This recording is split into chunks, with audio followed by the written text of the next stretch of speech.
Hi, Fenville Elementary. This is Mrs. Drew. I am so excited to do our one book, one school with you this year. And this year we're going to read Stella Diaz Has Something to Say. And I know that you've got to take the book home. So get it out and let's have a good time together, okay?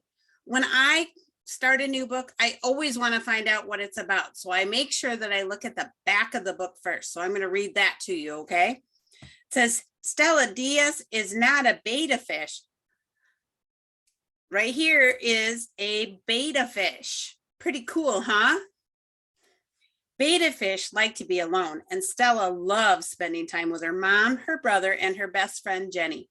Trouble is, Jenny is in another class this year, and Stella feels very lonely. No fun having your best friend in a different class. When a new kid joins her class, she wants to be his best friend, but sometimes Stella accidentally speaks Spanish instead of English and pronounces her words wrong, which makes her turn roja, red, because she's embarrassed. She is even more nervous when she finds out she has to speak about her favorite subject, marine animals, in front of her whole class. But she better get over her fears soon because Stella Diaz has something to say. Ooh, I can't wait to find out what this book is all about. Let's open it up and read it. Chapter 1 says, ooh, the smell of albondigas fills the house when my brother Nick and I come home. Time for our weekly appointment, says Nick, walking in the direction of the kitchen. I nod.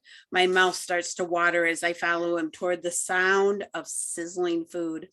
Around the corner, I see Mom performing her magic over a large pot on the stove. Her eyes are closed and she carefully tastes some tomato sauce with a wooden spoon. She's still wearing her work clothes, except she has an apron on and slippers instead of high heels. Mom works every day in an office, which means she can't make dinner weeknights except for Fridays, better known as our weekly appointment. It's also the night we play board games past our regular bedtime. Miss Babies, Mom exclaims as she sees us. She spreads her arms wide to give us big hugs and kisses.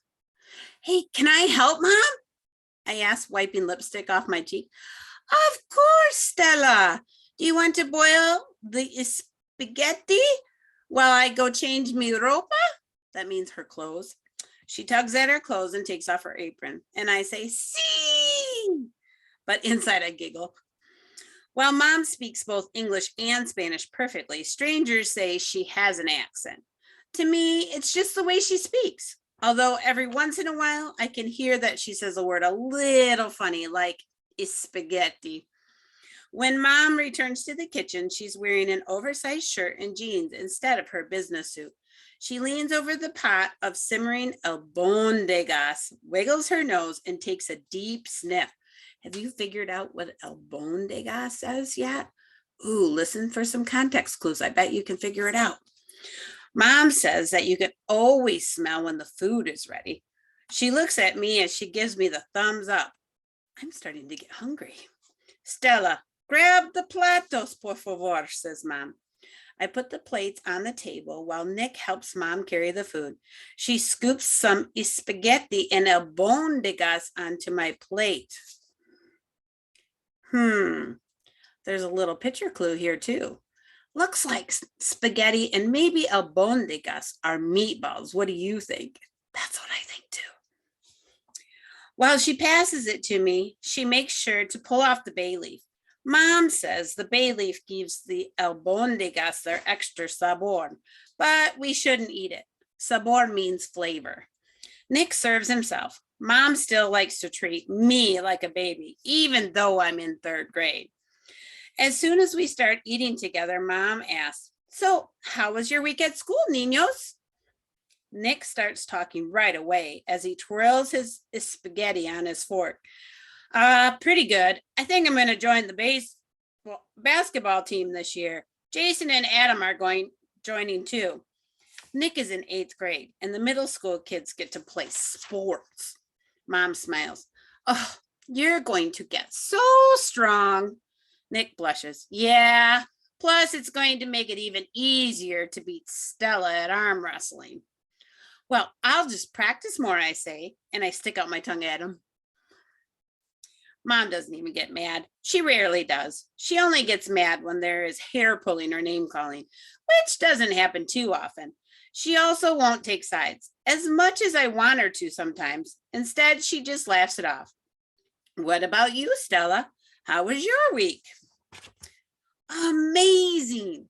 Today, Miss Bell said we're going to start sustained reading in class. That means we just get to read quietly. I think I'm going to read about fishes because of Pancho. Guess what? That's Pancho. Mom says, wow, that sounds fun. I bet Pancho's going to appreciate it. Pancho's my beta fish. This is the type of fish that likes to be alone. They can be as colorful as a rainbow, but Pancho is mostly blue, which is my favorite color. I like that Pancho likes to be alone, and it's okay to be quiet. Mom winks at me. Anything else? Oh, Miss Bell also said we're going to have a new student next week. I hope it's a girl so she can play with Jenny and me. It's hard to play tag when it's only two people, I say while I slurp up a noodle. Why is she so excited to have a new student in her class? She says it's hard to play tag when it's only two people. Maybe she wants to make a new friend so that they can play tag at recess. Well, I'm certain whoever it is, they will be nice. Just be sure to make them feel comfortable and be my sweet Stella, she says. I nod my head. Promise. Mom has no idea how excited I am about the new student.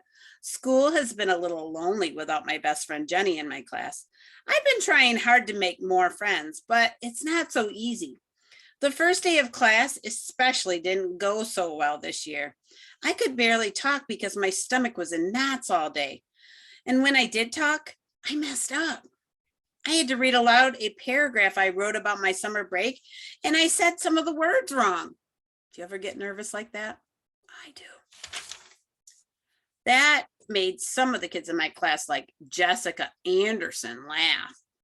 I hope the new kid is a girl who looks a lot like me. Maybe she loves to draw or has a fish too, or can run fast like me. I'm sure she might be a little lonely or scared on her first day like I was. I'm sure she'll appreciate my help. I'll show her the tricks around the school, like which lunch lady gives extra French fries or which bathrooms aren't so nice. I look over at Nick. Did you learn anything cool today? It's one of my favorite things to ask him at dinner. Everything you get to learn in 8th grade just seems really interesting. He thinks for a second. Well, we studied tornadoes and all types of weather in science. The videos were pretty cool. Tornadoes? They're scary. Wait, can they happen in Chicago, Nick? He starts to snicker. Whenever he snickers, I know he's up to no good. Yeah, he said. Tomatoes can happen in Chicago. I cross my arms. Nick, you know I said tornadoes, not tomatoes. Well, I heard tomatoes, and you shouldn't be afraid of them. Then he gently elbows me. Now, Brussels sprouts, those are scary. Well, guess I'm making Brussels sprouts next Friday, says Mom, winking at me. Nick groans. Ew. Okay, no more vegetable talk. I don't think Nick likes Brussels sprouts either. Nick is pretty stellar most of the time, but he can still be an annoying older brother sometimes. Nick knows it especially bothers me that he laughs when I mess up my words. I can't help it. Sometimes I mix up the way words or letters sound, and when I do, I turn roja like a tomato. That's because the letters sound a little different in English and Spanish. I'm taking a class to help me, but I don't like that I have to take it. And I definitely don't like people making fun of me. Ooh, chapter 2. We eat until my stomach is as round as an albondiga. Remember, that's a meatball. Then we move to the living room to play cards. Mom puts on salsa music, and we always end up dancing around the room. That's different from chips and salsa. It's a dance where you sometimes do a dip, but mostly you shake your hips and twirl around. It's really fun. During one of Mom's favorite songs, she says, "Ay, my favorito!" And then she pulls me out of the chair. I wouldn't even dream of dancing at school, but with Mom, it's so fun. We do a lot of things at home with our families that we'd never do in front of our friends at school, don't we? Stella, we used to dance to this song when we lived in Mexico City, she says as she spins me around. How? My family is from Mexico, but we moved to Chicago when I was a baby. I can't picture a baby dancing. I don't even know any babies who dance. They can barely walk. Well, technically, I rocked you in my arms, but I danced enough for the two of us. Mom picks me up for a second like I'm a baby and makes me laugh. Then she tries to pick up Nick and he groans, Mom, as he brushes his hair back. I notice the smallest smirk on his right cheek. He kind of likes it. Lately, Nick is acting like he's too old to play with us, but I know he secretly likes being silly. The smirk always gives it away. After many rounds of cards and salsa dancing, I head up to my room. Before bed, I feed my beta fish. Next week, I'm going to learn everything about you and your relatives, Pancho, I say. Then I crawl into bed and stare at him swimming. I love Pancho, but I'm really glad I'm not a beta fish. I couldn't be in a tank all by myself. Without my family, I giggle. Nick would look funny as a talking fish. As I close my eyes, I start picturing the new student in my future friend. I hope she speaks Spanish, I say as I drift off to sleep. Monday morning, Nick walks me to my school before he heads over to Arlington Heights Middle School. He's about to say as usual, bye, sis, when Jenny runs over. She has a huge smile and then she twists around. I see why she's so happy. She has a new backpack and it has glitter, sparkles, and a cat. It's very Jenny. Wonder what that means. That means that's what Jenny really likes. Like it? She asked. Yes, I say. Thanks. I wanted to get one that looks like Anna's. Who? I asked. Anna. She's in my class. She has the best taste. Jenny grins. Nick rolls his eyes. Girls. He doesn't like sparkles. Then he rubs my head and takes off as Jenny and I walk into our school. I almost forgot, Jenny said. I have lychee candy for you. My mom went to the Vietnamese market. She opens her backpack to give me the candy. I lick my lips. Jenny's family is from Vietnam, but unlike me, Jenny was born here in Chicago. Yum, I say, popping a piece in my mouth. Jenny nods and looks into her classroom. Oh, I see Anna. I have to show her my new backpack. See you at lunch, Stella. The backpack that looks like Anna's bounces as Jenny runs into the room. From where I'm standing, I can see Jenny talking to Anna, but only the back of Anna's head. Who is this Anna? I think to myself. I sigh and look down at the best friend bracelet Jenny gave me over the summer. It suddenly looks smaller than usual, especially compared to the backpack. What does that mean? I'm going to read that again.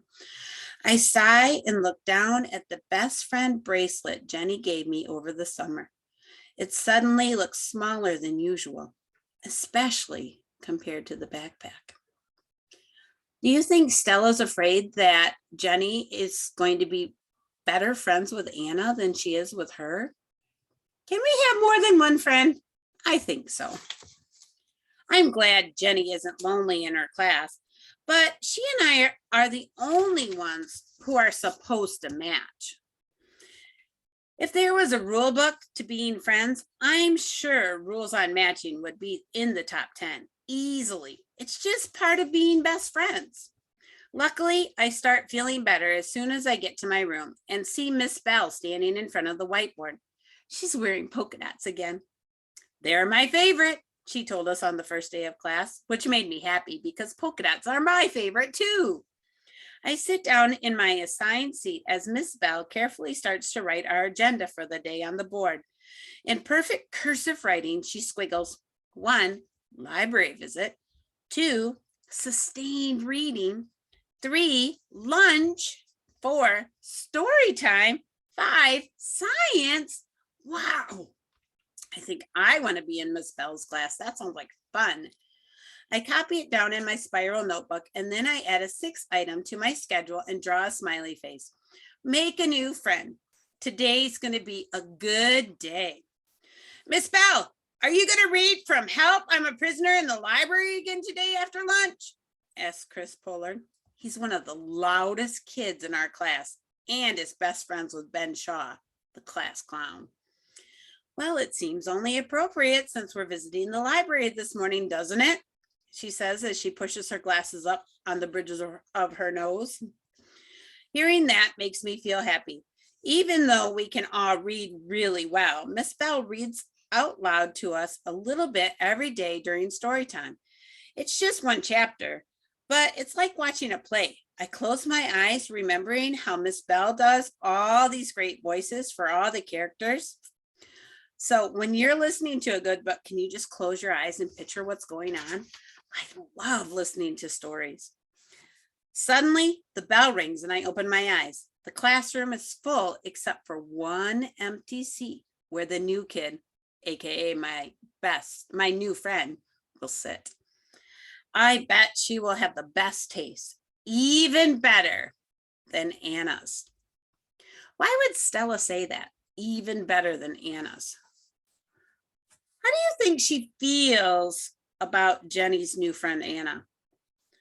Sounds like she might be a little bit jealous, don't you think? We're going to have to find out more tomorrow. Oh, I can't wait. This is getting really good. Well, I hope Stella doesn't forget to feed Pancho, the beta fish.